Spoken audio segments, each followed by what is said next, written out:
어느 정도 입시가 끝나가고 있지 않나 하는데요. 보니까 대학 입시뿐만이 아니라 몇 가지 국가고시도 1월 달에 거의 마무리가 돼가고 있는 것 같습니다. 합격이 결정된 사람도 있고요. 또 아직 결과가 나오지 않은 사람도 있는데요. 합격이 어느 정도 결정되고 윤곽이 나오면 감사하고 안도하는 가정도 있기는 합니다만은 또 아직 좋은 결과를 얻지 못해서 불안하고 불편해하는 가정도 있을 수 있습니다. 또 결정은 됐지만 이제 결정된 결과가 마음에 들지 않는 가정도 있을 수 있고요. 이런 상황들 속에서 정말 우리가 합격했다, 입학했다 하는 사실로 안도할 수 있는가 하는 질문 다시 해봅니다. 그리고 불합격 소식이 정말 지속적으로 우리에게 불행을 가져다 주는가 하는 의문도 제기합니다. 당장 눈앞에 나타나는 결과만을 가지고 이 눈앞에 나타나는 상황에 따라 판단하는 것이 쉽지 않다는 말씀을 드리는 것입니다. 우리의 믿음이 그러합니다. 여러분, 우리의 믿음이 현재의 상황을 가지고 믿음 생활을 하기가 이제 좋다 나쁘다 감히 어떻게 말할 수 있을까 합니다. 이걸 이제 북한과 비교해서 한번 생각을 해보고 싶은데요. 여러분 어디에서 북한과 우리나라 어디에서 신앙생활하는 것이 더 쉽다고 생각을 하십니까? 얼핏 생각해 보면 상황만 보면 아무래도 여러 가지 핍박과 어려움이 있는 북한이 신앙생활하기가 쉽지 않겠다 생각을 하지만 에, 다시 생각을 해보면 우리가 훨씬 더 위험하다고도 판단을 합니다. 말씀드리는 이유는 몇 년 전에 이제 중동에서 내전이 일어나서 선교사님들이 인접 국가로 피신을 하는 일들이 있었는데 이제 그 가운데 한국에 들어오셨던 선교사님이 한 분 계세요. 이분이 나중에 이제 그런 말씀하시는 거예요. 한국에 들어왔는데 계속해서 중동에서 문자가 오더라는 겁니다. 그 문자의 내용은 이런 내용이었습니다. 그 위험한 한국에서 속히 돌아오라라고 하는 문자였습니다. 이런 문자를 받는 이유는 순교의 위기에 처한 중동보다 한국이 영적으로 더 위험하기 때문이라는 말입니다. 왜냐하면 이 땅에서는 은밀하게 죄를 지을 길이 도처에 널려 있기 때문이라고 하는 것이죠. 그러니 순교의 위험이 있는 이 북한보다 많은 유혹이 있는 우리 땅이 훨씬 더 위험한 것이 아닌가 하는 생각을 해보게 됩니다. 사실 다 힘들죠. 핍박도 힘든 것이고 유혹도 힘들어요. 뭐 경중을 따질 수 있을까 생각을 합니다만은 어떤 형태로든 신앙생활 하는 거, 믿음을 지켜 나가는 것은 쉽지 않다는 것입니다. 그런데 이제 이런 일들을 동시에 겪고 있는 땅이 있었는데 그 땅이 오늘 예수님이 세 번째로 편지하라고 말씀하시는 버가모 지역입니다. 이 지역은 알려지기로는 이제 당시에 세계 3대 로마의 3대 식민 도시 중에 하나였습니다. 이렇게 이제 표현하는 이유는 이 도시가 우리에겐 많이 알려져 있는 도시는 아닌데 이 서머나에서 북쪽으로 한 80km 정도 떨어져 있는 위치에 이제 자리를 잡고 있는데 당시에는 굉장히 큰 도시였던 유적들이 지금도 많이 남아 있다는 거예요. 큰 병원도 있었고 또 장서 20만 권을 자랑하는 도서관도 있었던 도시입니다. 어떻게 보면 과학과 지성이 발달한 도시라고 할 수가 있겠는데 그 도시에 이제 우리 예수님께서 세워진 교회를 향해 편지를 보내시면서 예수님의 모습을 보여주십니다. 그 모습은 좌우에 날선 검을 가지신 이라라고 하는 표현으로 이제 쓰여져 있는데요. 검이라고 하면 일단 제일 먼저 드는 느낌은 무섭잖아요. 뭔가 도려낼 것 같고 잘라낼 것 같은 이제 그런 느낌을 우리에게 주는데 우리 예수님이 그 검을 들고 계신 것도 아니고 이제 입에서 나오는 검을 가지고 계신다라고 표현이 되어 있는데 어떻게 보면 정말 섬뜩하고 좀 무섭지만 왜 예수님이 이런 모습일까 하는 의문이 듭니다. 우리 예수님 우리가 생각할 때 또 이해할 때 자비하시다 사랑이 많으시다 하시는 그 분께서 왜 검을 가지고 나오시는가 하는 의문이 드는데 여러분이 검이 그냥 무섭다라고 생각하는 건 이제 우리의 생각이나 느낌일 뿐이고요. 이 검은 누구의 손에 들려 있느냐에 따라 엄청난 결과를 가져오잖아요. 이게 악인의 손에 들려 있으면 그야말로 사람을 죽이는 도구가 되기 때문에 무섭습니다. 그런데 이 검이 선한 사람, 뭐 예를 들어 의사 같은 사람의 손에 들리게 되면 그때로부터는 그야말로 잘못된 것을 도려내고 사람을 치유하는 이제 능력의 도구가 검입니다. 우리 예수님께서 이제 그와 같은 의미에서 이제 검을 가지고 나타나셨다고 보면 틀리지 않는데요. 그 예수님이 이렇게 말씀하십니다. 13절인데요. 네가 어디에 사는지를 내가 아노니 거기는 사탄의 권자가 있는 데라. 네가 내 이름을 굳게 잡아서 내 충성된 증인 안디바가 너희 가운데 곧 사단이 사는 곳에서 죽임을 당할 때에도 나를 믿는 믿음을 저버리지 아니하였도다라고 하십니다. 자, 지금까지 우리가 두 번 교회에 보내시는 편지를 볼 때에 말씀하신 거하고 조금 다른 면이 있죠. 항상 주님이 아신다는 말씀을 하시기는 하는데 이제 주로 아시는 것이 교회에서 성도들이 행했던 여러 가지 행위들, 환난과 궁핍 가운데 믿음을 지키고 여러 가지 신앙생활하기 위해 애썼던 것들을 아신다라고 하는 말씀을 하셨는데 오늘 조금 달라졌어요. 네가 어디에 사는지를 안다 하는 말씀을 하십니다. 그리고 그곳은 사단의 권자가 있는 데라고 말씀을 하시는 거예요. 그만큼 이제 이 지역이 쉽지 않은 장소라고 하는 의미로 이제 말씀하시는 걸 볼 수가 있는데요. 이렇게 말씀하시는 건 그야말로 사단의 권자가 있는 것 때문은 아니지요. 다만 악한 일이 저질러지고 있는 장소입니다. 앞서 말씀드린 대로 뭐 병원도 있고 도서관도 있어서 굉장히 지성적으로 보이기는 하지만 그런 것들만이 있는 것이 아니라 아스클러피엔이라고 하는 거대한 신전의 유적이 지금도 남아 있을 만큼 여기에 우상을 섬기는 일도 적지 않았다는 거예요. 저는 이게 뭐 이때뿐만이 아니라 지금도 좀 이제 아이러니한 이 사람들의 이 지성과 우매함의 충돌이라고 생각을 하는데요. 과학적으로 사람들이 엄청난 발전을 이루어가고 있음에도 불구하고 뜻밖의 일들을 저지를 때가 있잖아요. 제가 다녔던 회사로 이야기를 하자면 제가 다녔던 회사는 항공업도 있고 해운업도 있어요. 이 항공이나 해운이라고 하는 것이 인간의 첨단 산업 아닙니까? 그런데 간혹 배를 만들어서 띄우거나 아니면 뭐 비행기를 사와 가지고 이제 이것을 처음으로 이제 운항을 하게 되면 회사의 임원들을 다 불러 모아놓고 회장이 고사를 드리는 행사를 해요. 이게 첨단 과학을 가지고 운영해 나가는 기업인데 그런데 고사를 드린다는 거예요. 가끔 그런 뉴스도 나오잖아요. 우리나라에서도 뭐 로켓이나 뭐 이런 거 발사할 때 고사부터 드리고 이제 이 행사를 할 때가 있는데 이 과학적 행사를 하면서도 인간은 뭔가 명확하지 아니한 우상 앞에서 이런 어리석은 일을 저지른다라고 하는 것이지요. 이런 일이 이 버가모 지역에서도 있었던 거예요. 당시에 정말 대단한 지역으로 앞서가던 산업을 자랑하던 도시인데 이 도시 안에서 또 한편으로는 큰 신전을 만들어 놓고 그 신전의 신상 앞에 나아가기까지 지하 동굴을 터널을 통과해야지만 병이 치료받는다라고 하는 이상한 미신적 믿음도 함께 갖고 있었던 도시입니다. 그런 일들뿐만이 아니라 지금 이제 이 도시에 통치자들에 의한 핍박이 있다 보니까 이 핍박 가운데 믿음을 지키는 것이 쉽지 않지요. 이제 그런 모든 행위를 사단에 의해서 저질러진다고 예수님이 이제 일깨워 주시는 거예요. 그래서 그 도시에 사단의 권자가 있는데 그 도시에서 그 어려움 가운데서도 이 주님을 붙들고 믿음을 지키면서 이제 충성된 증인의 삶을 살던 안디바 같은 사람이 순교를 당하는 일이 있었고 그 순교를 당하는 일들이 있음에도 불구하고 이 나머지 성도들이 믿음을 저버리지 아니한 것에 대해서 칭찬을 하고 계시는 거예요. 자, 우리에게 정말 이 믿음 한번 다시 생각을 해볼 필요가 있습니다. 믿음이라고 하는 거는 우리가 하나님과의 관계에 있어서 나타나는 것임에 틀림이 없는데요. 문제는 이 하나님과의 관계에서 지녀야 될 믿음이 이제 사람에 의해서 영향을 많이 받게 되는 일입니다. 믿음이라고 하는 건 살아계신 하나님을 믿고 그분을 신뢰하며 섬기면 되는 일인데 때로는 그 우리의 믿음이 사람에 의해서 흔들릴 때가 있잖아요. 가장 기본적인 예로 뭐 교회에서나 혹은 세상에서도 마찬가지예요. 이상한 목사 혹은 이상한 성도 한 명 잘못 만나면 그 한 사람 때문에 하나님은 안 계셔 이제 그렇게 생각해 버리고 아예 하나님과 교회를 등져버리는 일들이 일어나게 되는 것입니다. 물론 그것이 잘 되었다라고 생각을 하지는 않지만 그 한 명 때문에 교회도 하나님도 믿음도 다 버릴 만큼 이게 그렇게까지 하찮은가 하는 생각을 다시 한번 해보는 거예요. 저는 반대로 좀 생각을 해보셨으면 좋겠다는 말씀을 자주 드립니다. 그것은 한 사람 그런 사람들이 있을 수는 있겠지만 그러나 제가 만난 수많은 성도들 대부분의 목사들은 그렇게까지 악하지는 않다라고 하는 거예요. 저도 거꾸로 목회를 하면서 이 목회를 계속해야 되는가 하는 고민을 할 때가 수년 전에 한두 번씩 있었어요. 제가 부목사 생활을 할 때 보면 가끔 교회에서 성도가 어떻게 저런 행동을 하지? 거기에 만약에 시험에 걸려가지고 하나님은 안 계셔 내가 굳이 이 사역을 할 필요가 있어 이런 생각을 해버리고 이걸 던져버렸다라고 하면 저도 굉장히 어리석은 선택을 한 것임에 틀림이 없는 것이지요.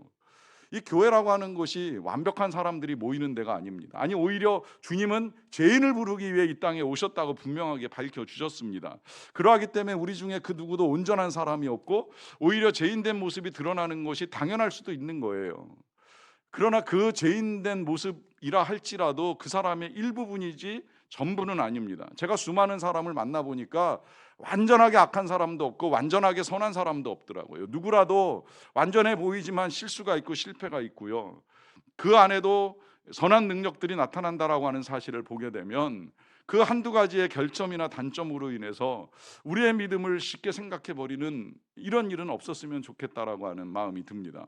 뿐만 아니라 이제 반대 경우도 있어요. 어떤 경우에는 또 정말 믿음이 좋아 보이는 사람들, 신실하게 예배를 드리고 교회를 위하여 헌신하며 많은 환난과 시련을 겪어 나가는 사람들이 있는데요. 그런 사람들이 뜻하지 아니한 이제 어려움을 겪으면 이제 반대로 흔들리는 거예요. 예를 들어 우리 그런 뉴스 간혹 접할 때가 있잖아요. 어떤 분들이 교회 새벽에 새벽 예배 다녀오다가 교통사고로 뭐 어려움을 겪는다라고 하는 이런 뉴스를 접할 때입니다. 그러면 진짜 그런 의문 많이 제기하시잖아요. 도대체 하나님은 뭘 하고 계셨나? 왜 그들을 보호하지 아니하시는가 하는 것입니다. 저도 똑같은 의문을 갖고 있기는 합니다만 그러나 이러한 사고는 언제 어디서나 일어날 수 있는 것이고요. 특히 새벽은 훨씬 더 위험합니다. 많은 차들이 제가 새벽에 올 때마다 느끼는 건 신호를 무시할 때도 있고 지나치게 빠른 속도로 달려가는 모습을 볼 때도 있어요.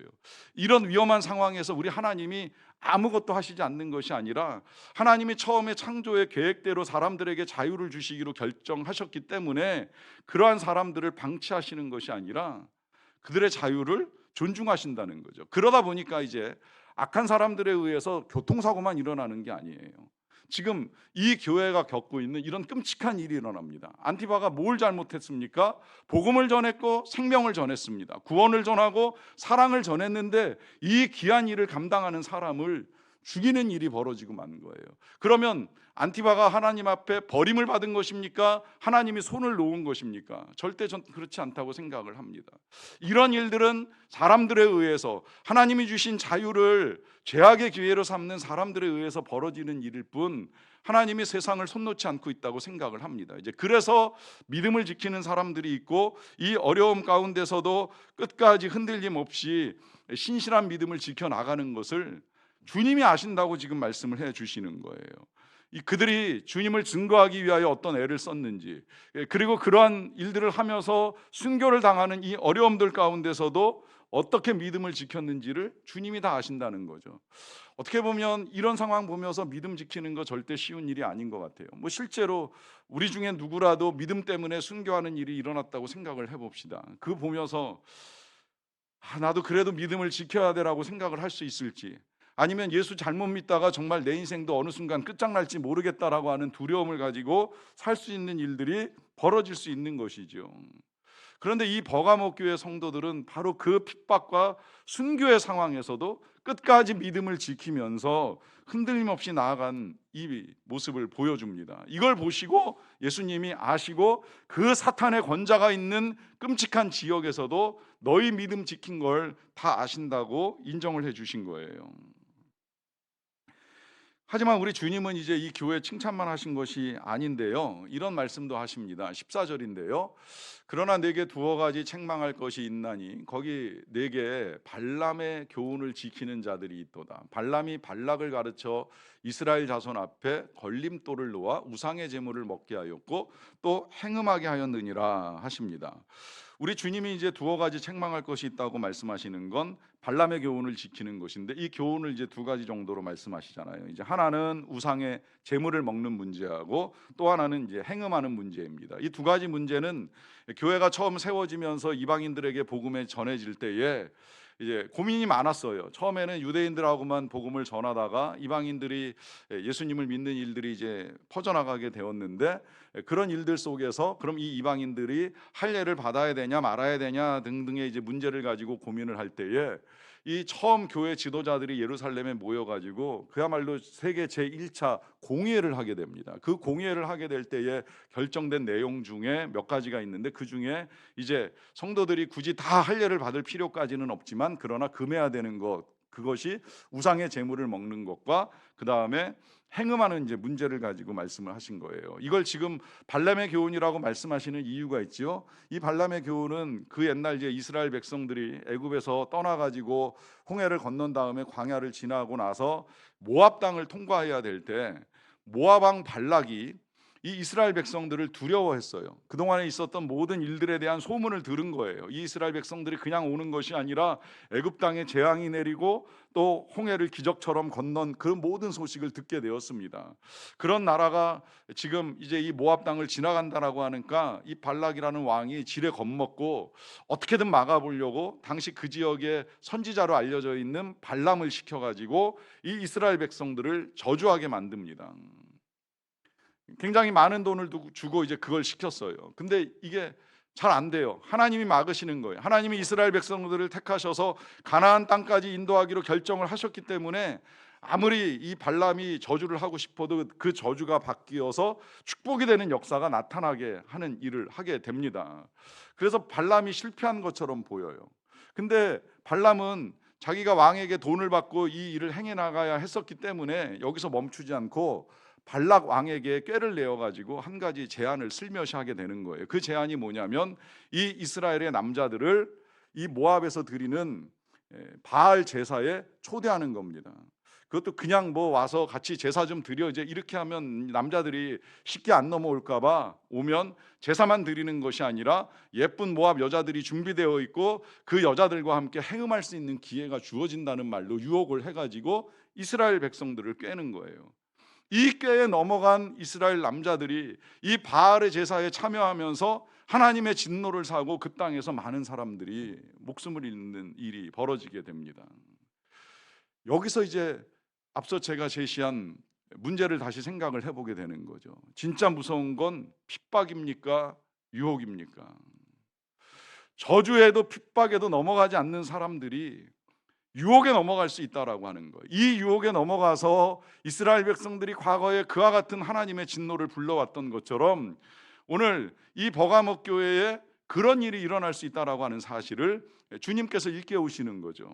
그래서 이 말씀 뒤에 15절에 보시면 이런 말씀을 하시는 거예요. 이와 같이 내게도 니골라당의 교훈을 지키는 자들이 있도다 하시잖아요. 자, 이 니골라당의 교훈이 뭐예요? 이 말이 지금 에베소 교회에도 한번 나왔었던 말이에요. 이 에베소 교회는 이 니골라당의 교훈이 들어왔을 때에 아주 그걸 예리하게 파악하고 밝혀내서 내쫓고 하는 일을 정확하게 잘 해냈어요. 그래서 교회를 지켰어요. 그것 때문에 칭찬을 받았지만 또 한편으로는 사랑을 잃어버린 것 때문에 책망을 받기는 하였지만 이 버가목 교회 조금 반대예요. 니골라당의 교훈을 받아들입니다. 이 니골라당의 교훈은 뭐예요?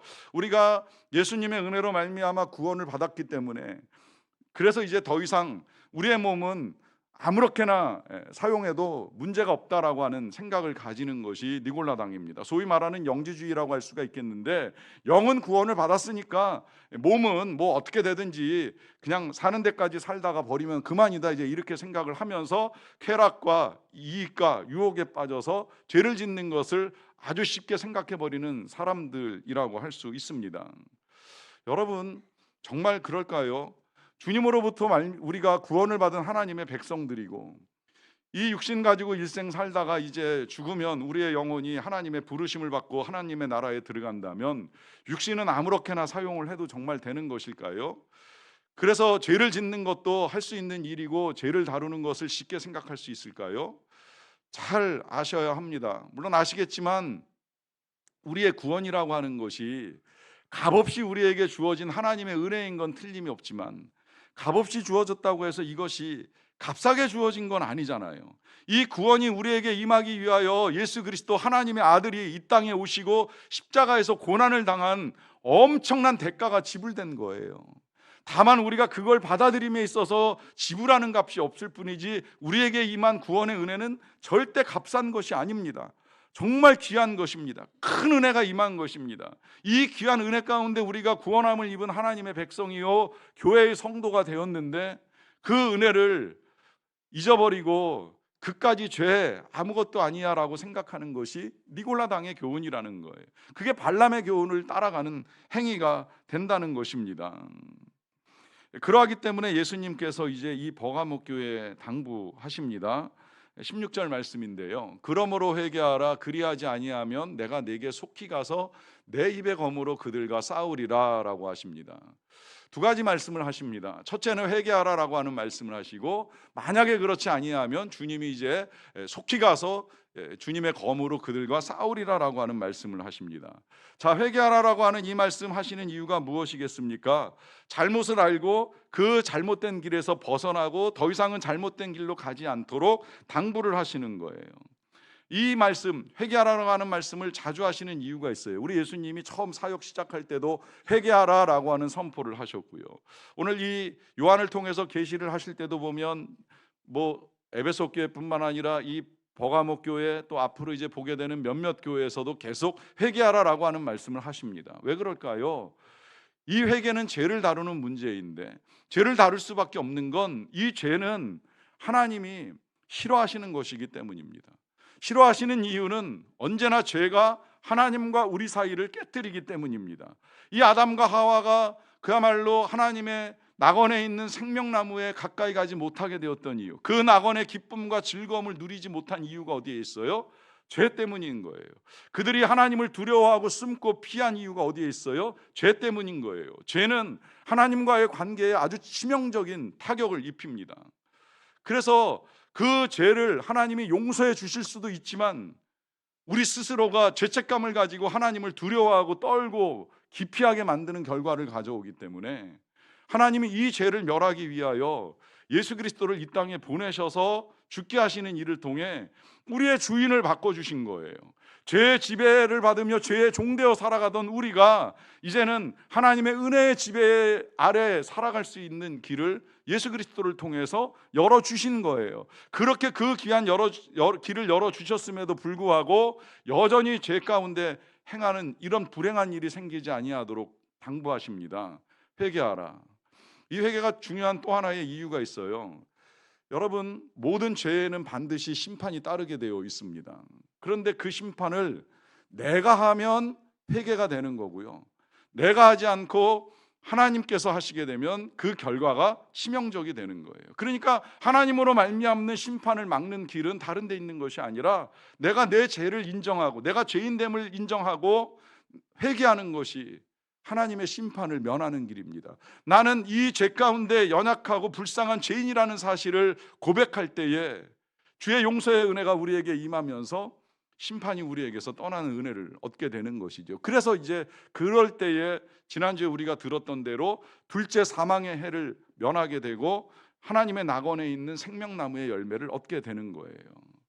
거기다가 또 하나 이 회개가 필요한 이유를 바로 말씀하셨잖아요. 만약에 그렇지 않으면 내가 속히 가서 그들과 싸우리라고 말씀을 하십니다.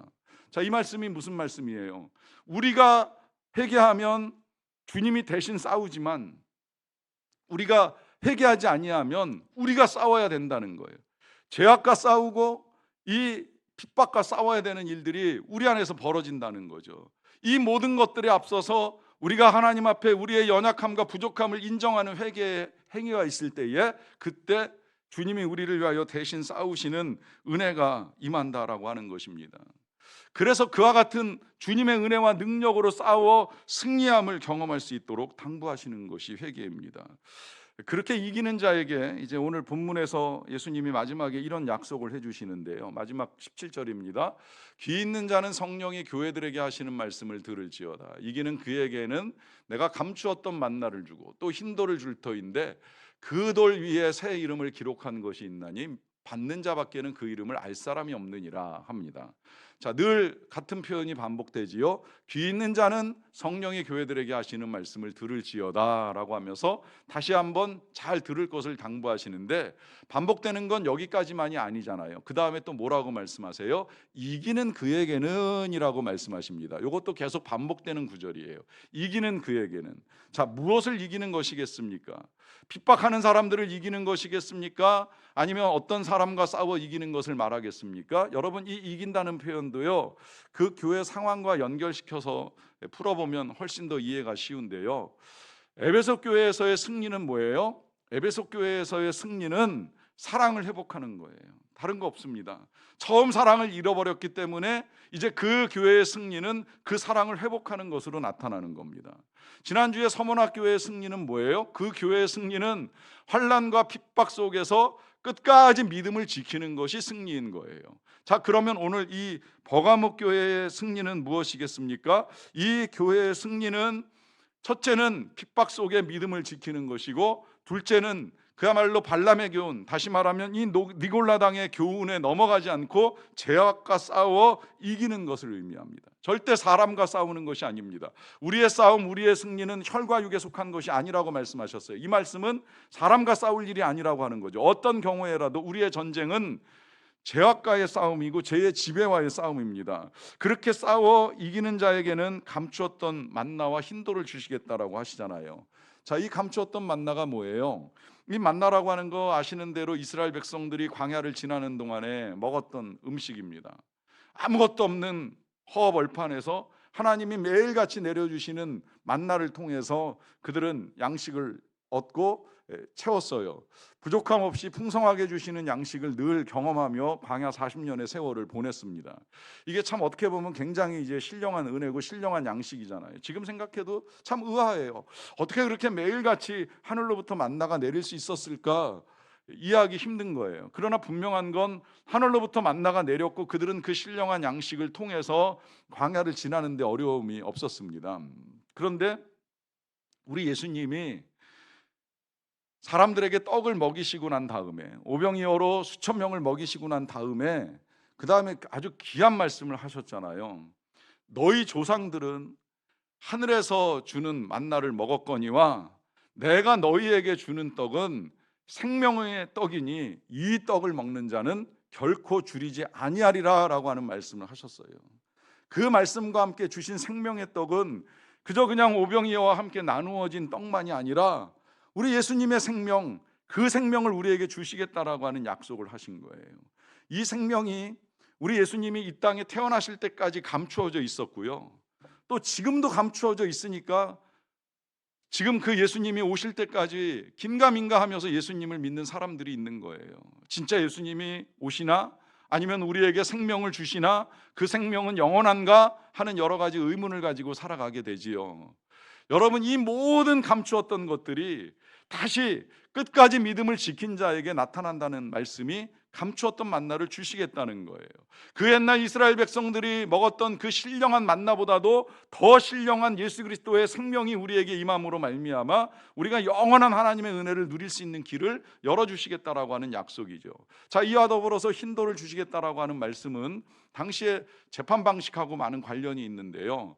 당시의 재판 가운데서 재판장이 모든 내용을 다 듣고 난 다음에 마지막 판결을 내릴 때에 피고에게 판결을 내리는 방식 중에 하나가 돌을 건네주는 겁니다. 이때 이제 검은 돌을 꺼내서 건네주게 되면 유죄가 선고되고 처형을 받게 되는 거예요. 반대로 흰 돌을 꺼내주게 되면 그것은 무죄가 선고되고 이제 용서가 허락이 되는 것이죠. 그러니 지금 흰 돌을 주시겠다라고 하는 이 말씀의 의미는 더욱 분명해집니다. 그것은 이제 주님께서 용서하시는 은혜를 확실하게 이제 확인시켜 주시고 그 다음에 이제 감추었던 만나와 함께 영원한 생명을 누리게 해주시겠다라고 하는 것이죠. 자, 이렇게 읽어가다 보면 뭔가 우리가 잘 해내야 가야지만 생명을 주시고 용서를 해주시겠다라고 하는 것처럼 읽히는데요. 그런 의미는 절대 아닙니다. 이미 우리는 예수 그리스도를 통해 용서도 받았고 생명도 받은 사람들이에요. 문제는 이걸 지켜가는 문제입니다. 이걸 어떻게 지켜갈 것인가? 핍박과 환난 속에서 두려움과 타협 속에 이 믿음을 던져버릴 것이냐? 안 된다는 말씀을 하시는 거죠.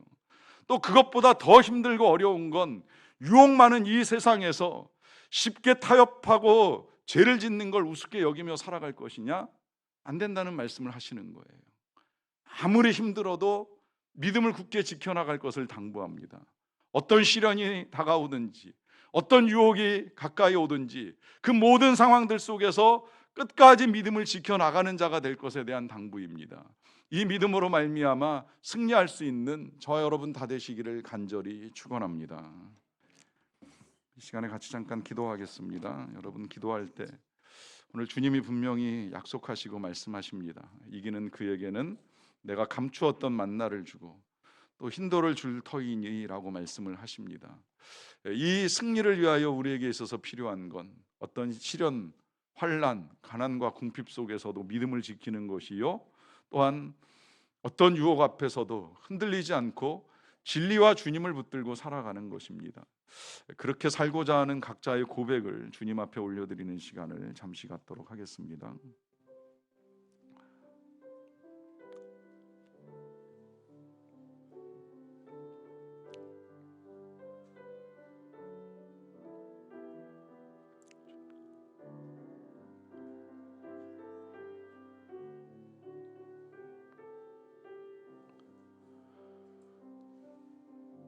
주님 감사합니다.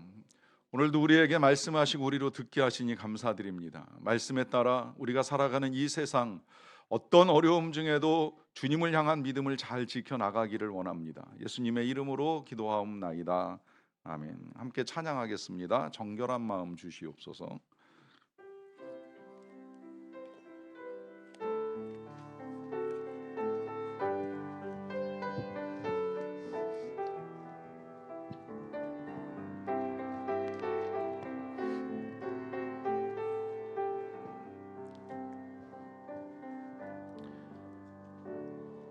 정결한 마음 주시옵소서. 오 주님, 정직한 영을 새롭게 하소서. 정결한 마음 주시옵소서. 정결한 마음 주시옵소서. 오 주님, 정직한 영을 새롭게 하소서.